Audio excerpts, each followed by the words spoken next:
These aren't the stories your mother told you. No, these are the other stories.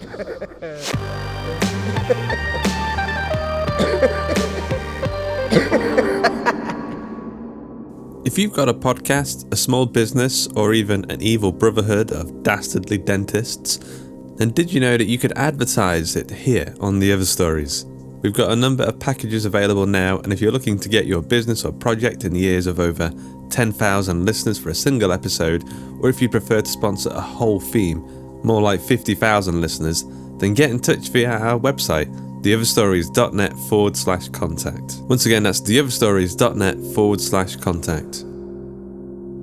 Today's episode of The Other Stories is Floating, written by Georgia Cook and narrated by Justin Fife.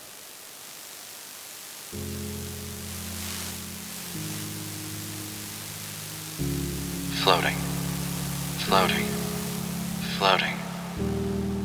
Andrew's voice crackled over the radio, soft and monotone. Looping, looping. Then cut abruptly. Tim reached out a trembling hand and pressed the play button again. A hiss of static, and the voice resumed. Floating, floating, floating. Steve suppressed a shudder. Christ, Tim, give it a rest. Tim shot him a vicious look over the top of the monitor, his face pale and gaunt. He looked like he hadn't slept in days. Steve rolled his eyes and unclipped himself from his chair, floating out into the shuttle's main corridor. Andrew's voice followed him up. Floating, floating, floating. Carrie was in the kitchen, counting food packs. Her eyes were as red as Tim's, but she offered Steve a thin smile. Tim's still playing that damn tape, said Steve. He's upset, said Carrie. Christ, we're all upset. He's working himself into a state. He's coping. Coping. There it was. The magical world for obligated captivity. No word from ground control on pulling the plug, so they were coping. Because Earth was 4 months in the other direction, and there was too much money riding on this. More than one dead astronaut was worth. Coping was all they could do. Carrie drifted away towards the top deck. She watched Steve go. She hated him too. He knew. She was just better at hiding it. Andrew hadn't hated anyone. And now Andrew was dead. They'd made it nearly 7 months. Deep space occupancy, it was called, an effort to monitor the effects of long-haul space travel on the human body. There had been 4 of them picked for the mission: Tim, Claire, Steve, and Andrew. Their shuttle, dubbed the Pilgrim by excited if misguided engineers. Crews aboard the International Space Station expected a stay of 6 months. For the crew of the Pilgrim, it was a minimum of 2 years. 2 years squeezed inside a high-tech tube. 2 years with just the same 3 faces for company. The days were long and black, the nights no different. The crews in Earth orbit at least had a night cycle down on Earth. For the crew of Pilgrim, the darkness was constant. God, was it any wonder they'd cracked? I keep thinking I see his body, Tim whispered that evening over dinner. Floating past my window, frozen and naked, just staring through the glass. Don't be stupid, Steve snapped. His head hurt. Carrie shot him a look, then took Tim gently by the hand. I think I see him too, she said. But it's just nightmares, just noises. Space distorts things. But I keep thinking about what happens when one of us has to go outside. If we're doing repairs and he's just hanging there, watching us. Tim glanced sideways at Steve. Andrew was having nightmares, he added. Before... Steve felt the heat rise in his throat. Andrew had been having nightmares. They'd all known about Andrew's nightmares, about Andrew waking in the middle of the night, about his growing restlessness. Steve had found him one morning on the lower deck, curled up against the wall, wide-eyed and ruffled. "I just can't," he gabbled. "Sometimes I can't tell whether I'm sleeping or waking.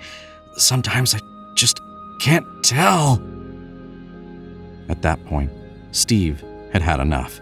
The situation had exploded, months in isolation igniting in an instant, and Andrew had stormed off alone.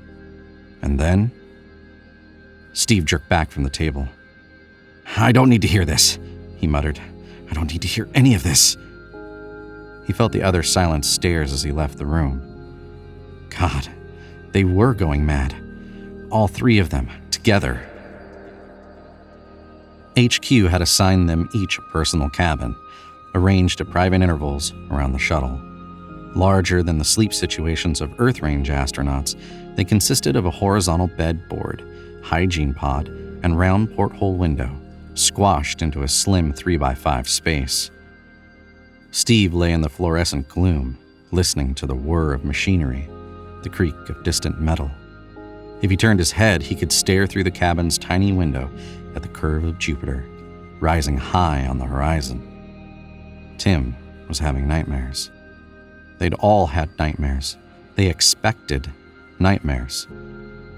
Nightmares encased in stars and strung through with space sickness. It was a consequence of the body adjusting to zero gravity, a mainstay of the astronaut experience. But this felt... a flash of movement. Steve froze, resisting the urge to look. Something bobbed on the edge of the cabin window. A dark shape, blurred and misshapen, drifting into view. Something that might have been a shadow, might just as easily have been an arm. Tim was having nightmares. Just as every night before, Steve willed himself to breathe, willing himself not to care, not to scream. Finally, he wrenched himself from his sleeping bag and scrambled out into the blessed brightness of the ship. He didn't look back. It was 4 hours until morning, or whatever morning meant up here.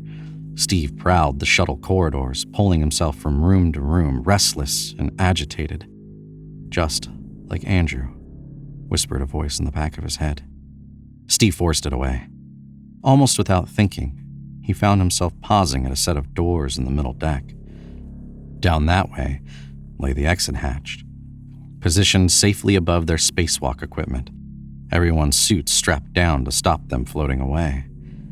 And Andrew's suits? Andrew's suit was down there. They'd had to do it. There'd been no other place to put it. Tim had come back heaving, Carrie with eyes like dark marbles, but now it sat down there with the rest, untouched and unwanted, a grisly reminder. Steve suppressed a shudder, forcing himself away in the dark little room and its listless bodies. On the Pilgrim's lowest deck lay the security bay, a hulking collection of boxes and wire, relaying a constant stream of camera feedback to HQ. The sight of it had always unnerved Steve, sitting there like some squat gray beast, constantly watching. As he floated past, he noticed a soft glow emanating from the central monitor. The screen displayed a grainy recording of the exit hatch he'd just passed, a narrow chute just large enough for a spacesuit, leading to a circular door at the end of a long white ladder. Steve glanced at the timestamp. It was paused at 6:05 GMT, 7 days ago, an hour after they'd found Andrew. Tim, Steve thought viciously, and moved to stab the power button, but paused just in time. Something rose in his chest, mingling with the exhaustion and resentment. Glancing over his shoulder, Steve leaned forward and scrubbed back through the footage. Where was it? Where was it at? There! Now the screen displayed a recording of the tunnel 9 days ago, almost identical at first. As Steve watched, the top of a helmet rose into frame, followed slowly by the rest of Andrew's spacesuit, climbing towards the exit hatch. Slowly, a gloved hand reached out and pressed a button at the top of the ladder. The hatch slid open. There was a long moment of breathless silence. Then Andrew let go of the ladder. Up and up he drifted, out of the hatch, out of frame.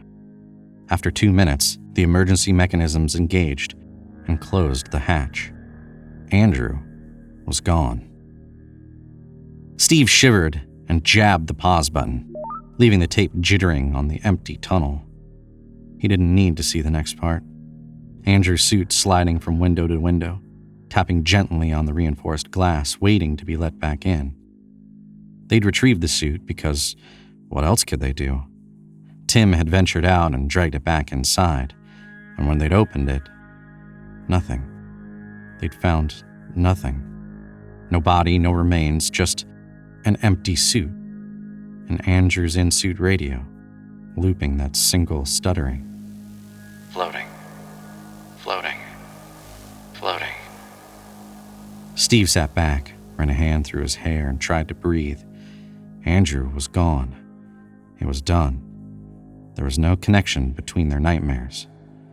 God, he needed sleep.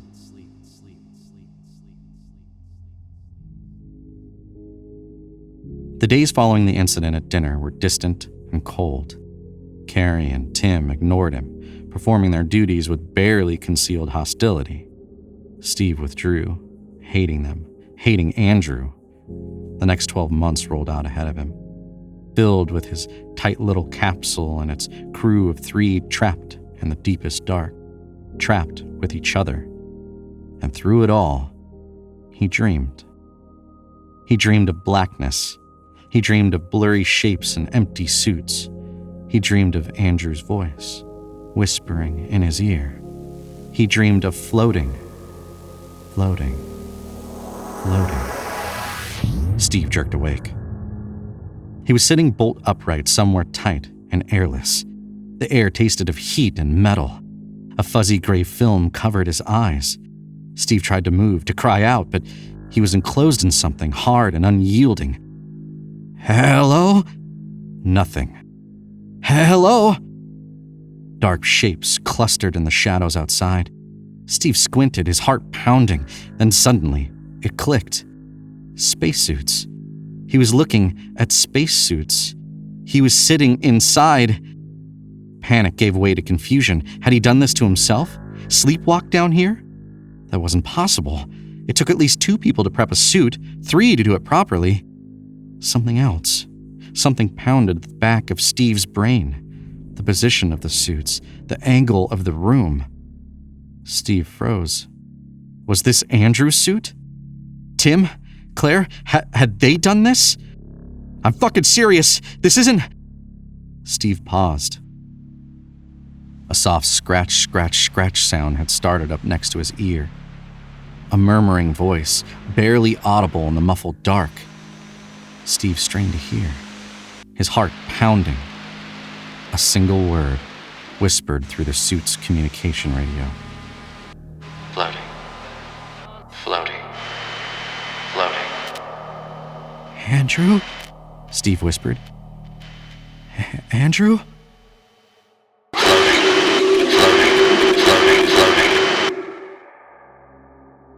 Jesus Christ, this isn't funny.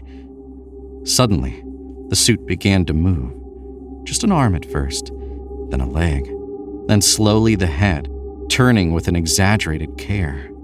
Horrified, Steve watched as it unhooked itself from its station and drifted into the air, upwards, towards the exit chute.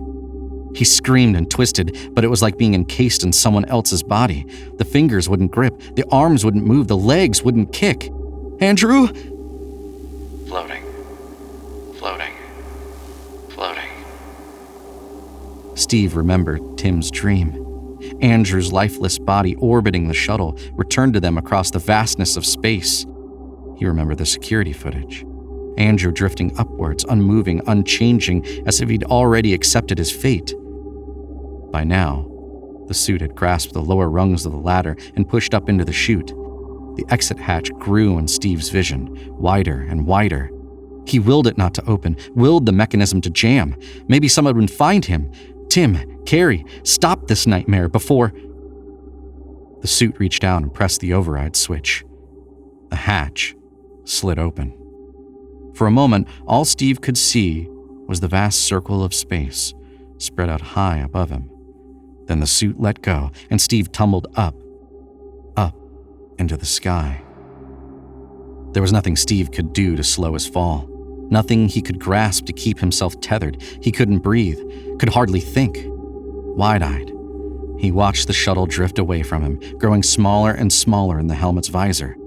He became horribly aware of the terrible vastness of his own panicked breathing, the smell of ozone and fear. God, was this how Andrew had felt? Had it been this desolate? Jupiter lay below, lit like a magnificent glass dome. Dawn was breaking on the other side of the planet, sending thin golden streaks arcing across the surface. Beautiful. So beautiful. Steve wondered if Andrew had seen it too. Floated up and out, curving into the endless black. He wondered where Andrew's body was. He wondered if his body would join it. As if in response, Andrew's voice whispered in his ear, soft and deadpan, looping over and over in the vast emptiness. Floating. Floating. Floating. At least he'd have company.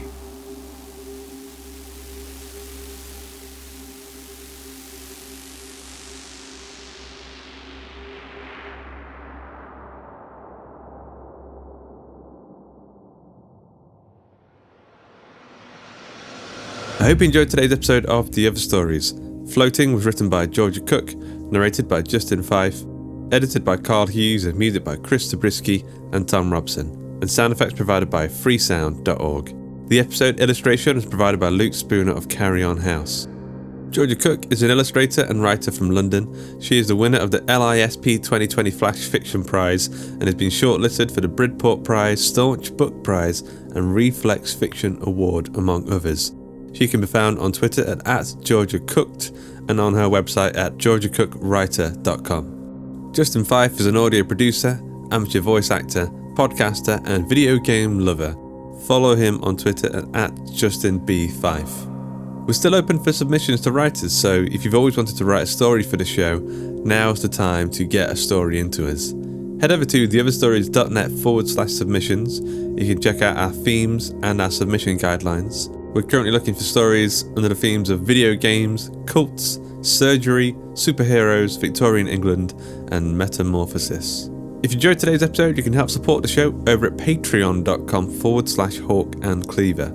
You can join our book club, movie club, and writing exercises over at facebook.com/groups/hawkandcleaver.